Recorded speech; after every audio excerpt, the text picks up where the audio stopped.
అయితే ఇప్పుడు చూస్తున్నట్టయితే కొత్త ప్రభుత్వం ఏర్పడింది తెలంగాణలో అయితే మన నిన్న జరిగిన ఒక సభలో రేవంత్ రెడ్డి గారు తనకి క్యాన్వాయ్ వద్దు అని చెప్పేసిన సందర్భంలో కానీ కొత్తగా 10 days తర్వాత తెలిసిన పరిస్థితి ఏంటంటే ఆల్రెడీ 100 కోట్ల విలువ చేసే కార్లు కొనేసి పెట్టారు కేసీఆర్. తను మళ్ళీ ప్రభుత్వంలోకి తనే వస్తానని తెలిసి 100 కోట్ల రూపాయలు అంటే 100 కోట్ల బడ్జెట్ తోని కార్లు అయితే కొన్నారు అని చెప్పేసి ఒక వార్త అయితే బయట మీదకి వచ్చింది. ప్రజెంట్ ముఖ్యమంత్రి దాని వేదిక మీద చర్చించడం అయితే జరిగింది. అసలు ఆ విషయాన్ని ఎవరు బయట పెట్టారు, సీఎం చెవులో ఎవరు వేశారు అనేది మనతో పాటు చర్చించడానికి ఉన్నారు సీనియర్ జర్నలిస్ట్ దుర్గా కుమార్ గారు. నమస్కారం సార్. నమస్కారం మసిరి, మన వీక్షకులు కూడా నమస్కారం సార్. ఏంటంటే నిన్న జరిగిన సభలో మనం చూస్తున్నట్టయితే సీఎం అంటే మాజీ సీఎం కేసీఆర్ మళ్ళీ 3వ సారి కూడా తనే వస్తా అనే ఒక నమ్మకంతోనైతే 100 కోట్ల విలువ చేసే కార్లను అయితే కొని పెట్టారు బయట వేరే ప్లేస్లో.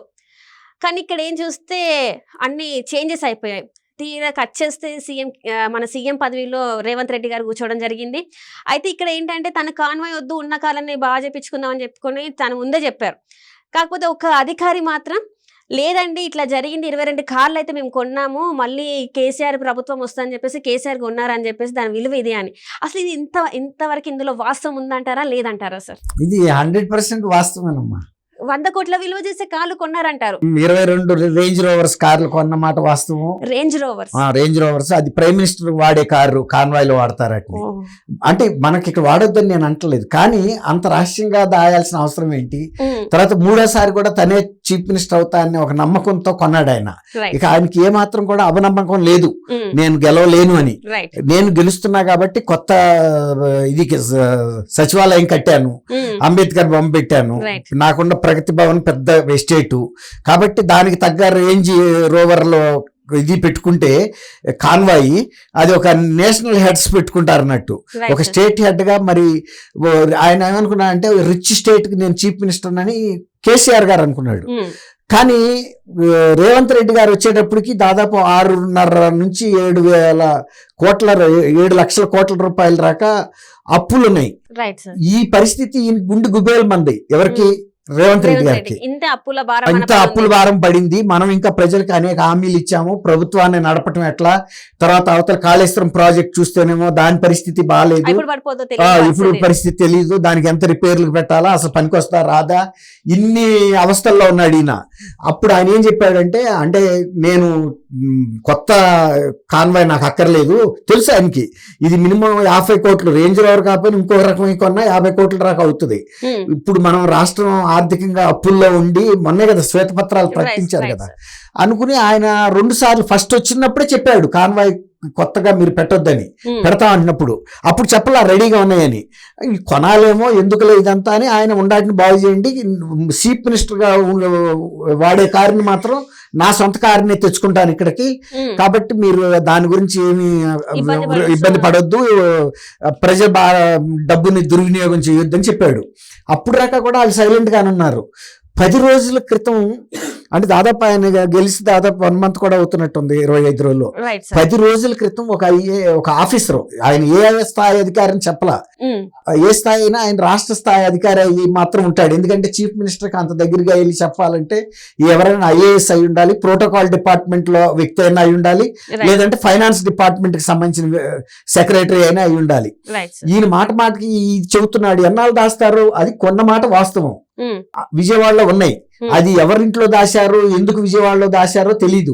అది రాష్ట్ర ప్రభుత్వం ఖజానా నుంచి ఆ షోరూమ్ వాళ్ళకి పే చేసిన మాట వాస్తవం. అది దాదాపు 3 కోట్ల పైచీలకు ఉంటాయి ఒక్కొక్కటి, ఒక 20 లక్షలు ఎక్కువ కూడా ఉండొచ్చు. ఇది ప్లస్ దాన్ని బుల్లెట్ ప్రూఫ్ చేయిస్తున్నారు, ఇంకా ఎక్కువ ఖర్చు అవుతుంది. దాని మూలాన ఒక 90 నుంచి ఒక 100 కోట్ల దాకా ఖర్చు అయ్యే అవకాశం అయితే ఉంది. అప్పుడు ఎందుకు చెప్పారంటే ఈయన మాటకి నేను కొత్త ఇవి కొంటలేదు, ఏ బాగు చేయండి అంటున్నాడు కాబట్టి ఇక అది నిజం. ఎన్నాళ్ళు దాస్తారు? అది బయటకి కక్క తప్పదు కదా, నీకు వాంతి వస్తుంది, ఎన్నాళ్ళు దాయగలవు? కక్కేస్తావు. ఇప్పుడు వాళ్ళు ఎన్నాళ్ళు దాస్తాం ఈ నిజాన్నని మెల్లిగా చెప్పారు. అయ్యా జరిగింది ఏంటంటే, ఇంతకు ముందర మేము ముఖ్యమంత్రి గారి ఆదేశాల ప్రకారం 22 రేంజ్ రోవర్స్ కొత్తయి, అన్ని కొత్తయి కొని మేము రెడీగా విజయవాడలో పలానా సాట ఉంచాము, అవి రావటమే ఆలస్యం అని. అదే గనక ముఖ్యమంత్రిగా కేసీఆర్ గనక ప్రమాణం చేస్తుంటే ఆ ప్రమాణం చేసే టైంకి అక్కడ ప్రమాణ వేదిక దగ్గరికి వచ్చేసాయి. ఆయన కొత్త కాన్వాయ్లో వెళ్ళటం, ఆయనకు కావాల్సిన వాళ్ళకి మిగిలిన వాళ్ళకి కూడా అక్కడే ఇచ్చేసేవాళ్ళు, మంత్రులకో ఎవరికన్నా ముఖ్యులైన వాళ్ళకి. అది జరిగిన మాట వాస్తవం, అందులో 100%. ఇప్పుడు రేవంత్ రెడ్డి గారు బాధపడేది ఏంటంటే ప్రజల చెమటతో కట్టిన పన్నులతో వచ్చిన డబ్బుని ఈ విధంగా రేంజ్ రోవర్ కార్లు 22 కొనటం ఏంటి? కొన్నది మన హైదరాబాద్ విజయవాడ కన్నా పెద్ద నగరం హైదరాబాదా లేకపోతే హైదరాబాద్ పెద్ద నగరం, ఇక్కడ దాయాలి. మన ఆస్తిని ఇంకొకటి ఇంటో ఎందుకు దాయాలి? మనం కొనుక్కున్నాం. మన రేంజ్ రోవర్ కారు డబ్బులు పేమెంట్ చేయకుండా బయటకు రాదు, అవునా కదా? ప్రభుత్వం డబ్బులు పే చేసిన మాట వాస్తవం, తీసుకున్న మాట వాస్తవం, అండ్ బుల్లెట్ ప్రూఫింగ్ చేస్తున్న మాట ఇవన్నీ కూడా వాస్తవాలే. అయితే ఇప్పుడు రేవంత్ రెడ్డి గారికి ప్రజలకు వచ్చిన అనుమానం ఏంటంటే అసలు విజయవాడలో ఎందుకు ఇవి దాయాల్సి వచ్చింది, అసలు ఏ షోరూమ్ లో ఇవి కొన్నారు, ఇవి కొన్న షోరూమ్ వాళ్ళకి చాలా ట్యాక్స్ వెళ్తుంది ఆ ప్రభుత్వానికి. ఏ రాష్ట్రంలో అయితే కొంటారో, సపోజ్ అది హైదరాబాద్ లో కొంటే తెలంగాణ స్టేట్ కి కనీసం ఒక 10% ట్యాక్స్ రూపంలో వస్తుంది. అన్ని లగ్జరీ ఐటమ్స్ కదా, సూపర్ లగ్జరీ ఐటమ్స్, విపరీతమైన ట్యాక్స్ పడుతుంది, జిఎస్టి. అందువల్ల అక్కడ ఎందుకు కొన్నారు, తర్వాత ఎక్కడైతే కొన్నారో అక్కడే వాటిని రిజిస్ట్రేషన్ చేయిస్తారు, లైఫ్ ట్యాక్స్ కట్టించుకుంటారు. ఆ లైఫ్ ట్యాక్స్ కట్టించుకున్న సందర్భంలో ఆ ట్యాక్స్ ఆ ప్రభుత్వానికి వెళ్తుంది. చాలా ఆదాయం కూడా వెళ్ళిపోయింది. మనం ఇక్కడ ప్రభుత్వంలో ఉండి మన హైదరాబాద్ లో కొంటే ఆ పన్నులంతా తెలంగాణ ప్రభుత్వం ఖజానాలో జమ అయ్యాయి.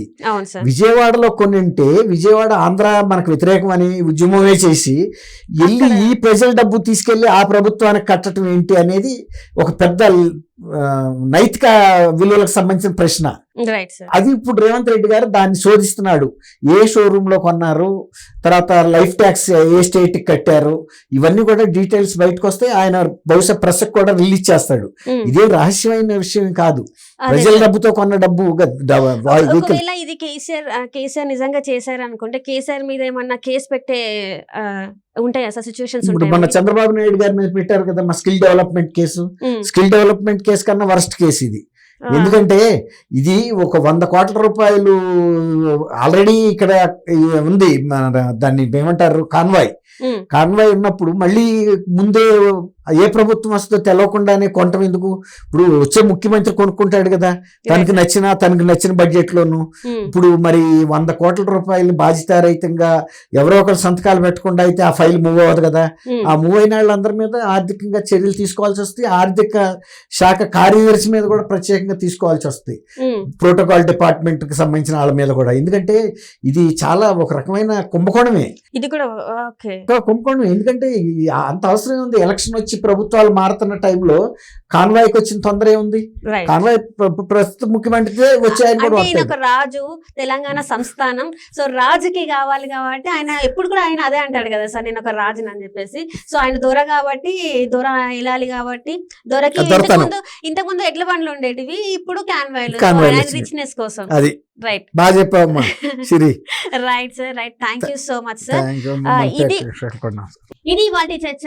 ఇన్ కేస్ ఈ 22 కార్లు 100 కోట్లకు సంబంధించింది అయితే దీని మీద ఎలాంటి యాక్షన్ ఉంటుంది అనేది మాత్రం ఇంకొన్ని రోజుల టైం పడుతుంది. రేవంత్ రెడ్డి గారు దీని మీద అయితే ప్రెస్ మీట్ కూడా పెట్టే ఆలోచనలో ఉన్నారు, అంటే ఎక్కడ కొన్నారు ఏంటి అనేది. సో ఇది తెలవాలంటే మనం ఇంకొన్ని రోజులు అయితే వేచి చూడాల్సిందే. Thank you.